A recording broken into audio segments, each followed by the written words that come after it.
welcome to Earth Angels Network. I'm your host, Carol Guy, and this is Michael. Hi, Michael. Today our special guest is Gary Moore. Hi, everybody. Gary has been following a spiritual path for over 20 years and adapted the Lakota Sioux Nation's ways. He has been carrying the sacred pipe of the Lakotas for over 15 years. He came upon his spiritual path through his uncle, David Swallow Jr., who was the medicine man for the Lakotas.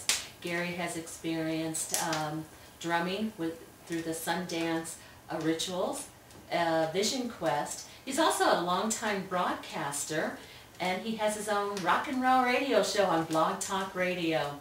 He's also the co-host of Earth Angel Radio. So welcome, Gary. God, I'm a busy guy. Yeah. It sounds like it. Sounds like, it sounds like it's done a lot of things. I'm always intrigued with the Lakota ways and stuff. So let's talk about your beginning of how you started with the Lakotas. Okay, well, I started, it was basically a way that I came to the God of my understanding. I came into it as not because life was beautiful or life was grand, but life was hard for me back then. I'm a recovered alcoholic, and when I started to go into my recovery, back in that process, back in the early days, that is how I got spiritual. I came to the understanding of God through the traditional Lakota way. And your uncle David, helped you with this. Helped me with that, yeah. Early on, it was, I hooked up with some guys in Gunnison, Colorado, where I lived at the time, and we got started on that.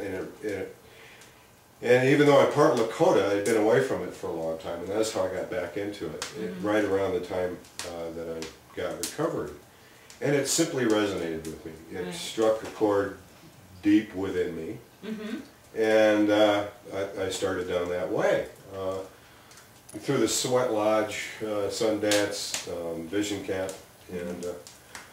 So let's talk about the Sweat Lodge a little bit. A lot of people hear about Sweat Lodges, and I've experienced them. I understand what they are. I did a Lakota Sweat Lodge a while back. So let's talk about the Sweat Lodge a little bit. Look, for people that don't understand, what exactly is the Sweat Lodge? Well, to put it lightheartedly, it's the way we always put it was the way Indians went to church and took a shower at the same time. It was, not my experience, but okay. You go in, you pray, you suffer. It's hard in there. It's hot in there. It's very hot. And you purify your body. Right. And now, I was told whenever I went into one that it's so hot in there that it could actually cook a turkey being in there. If you left it in there long enough, it could. And that was the way I got it. I crawled into my first one when I first got sober. Right. And I got it. And did you have any kind of visions at that time too? Early on, I did. In the beginnings, and this is one of those things that make a believer out of you. There are things.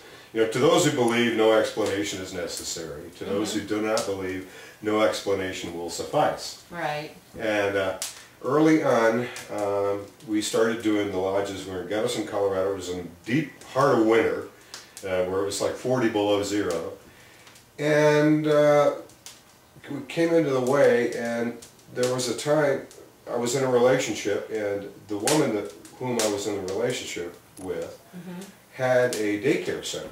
And there was a little child, a 4-year-old little girl, who got tragically killed in a car crash. That was one of her daycare kids. And we went to the funeral, and traditional Lakota ways, you make tobacco offerings for different things, like when you collect the stones, for the lodge, when you collect anything from the earth and stuff, you give it. You offer some tobacco to give back to the earth. The loose tobacco, so people will know. And the reason for that is traditionally, tobacco was dear to the Indians. It was the Lakota didn't grow it. They traded for it or stole it from other tribes, or whatever. But it was precious to them, so it was a sacrifice. Well, I at the funeral, I put a little pinch of tobacco in the coffin of the little girl, and that struck up a friendship between the parents. It was a tragic accident that happened, and it involved her father, who was driving. and he was simply absolutely beside himself with grief, and brought those people together within our circle of people who were praying at the time. And we were having a ceremony one night, and I was keeping the fire going, which keeps the stones hot. And that's a whole process. But I was keeping fire, and as firekeeper, you sit by the door of the lodge. Right. So you're the first one to open it to let the air in. There are 4 rounds, and then you take 4 breaks in between. And when you do that, you open the door and let cool air in and let people gasp for breath. You know, so, Right, yeah. and everything is done in 4s because it's in honor of the 4 directions. Right. Well, at this particular ceremony, the father was in there. He was just out of his mind with grief. And so instead of me, sitting by the door like traditionally with the firekeeper, I sat in one position and let him sit by the door because he was just... Well, about the second round of this particular ceremony, he set up a wail that out of the depth of grief that he was going through. And it would just curl your hair. And, and right around at that same moment, he started to wail. Something hit me. And it felt as though they came around the back of the sweat lodge, outside the lodge, went through the wall of the lodge, which was just blankets and tarp, and hit me in the back. And I went, ugh. And I felt myself simultaneously go down to one side, and at the same time reach out with my hands and place them on the shoulders of the father. And to comfort him. And I found myself saying, "It's okay, Daddy, it's okay. I'm in a good place." Right. So she just kind of came in and used took over your body to bring him a message because he needed it. He was in such grief and sorrow at that time. Yeah, sure. And so I was at these 2 places at the same time, and trying to console the father. He was just gone and going through what he was going through. That's a very difficult situation. And a child, afterwards, it freaked me out. It freaked me out because right up until then I was a skeptic. I didn't believe this stuff. Well, after what I had just experienced, and this was just a beginning. Right.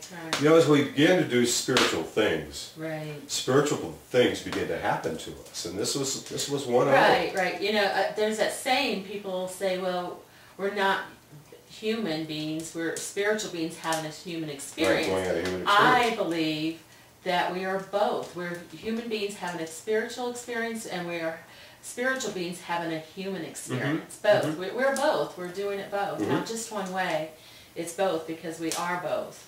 And that was a new one. That was the first time. And after the ceremony that night, I came home, and I was just freaking out. And I looked in the mirror, and I looked into my eyes, and my eyes were golden. They had changed color. And that has since happened, many times since then. But that was the beginning. It was the first one. I received right around that time, that same year, I received a stone to make the sacred pipe. To make the bowl of the pipe. Now, what do they use the sacred pipe for?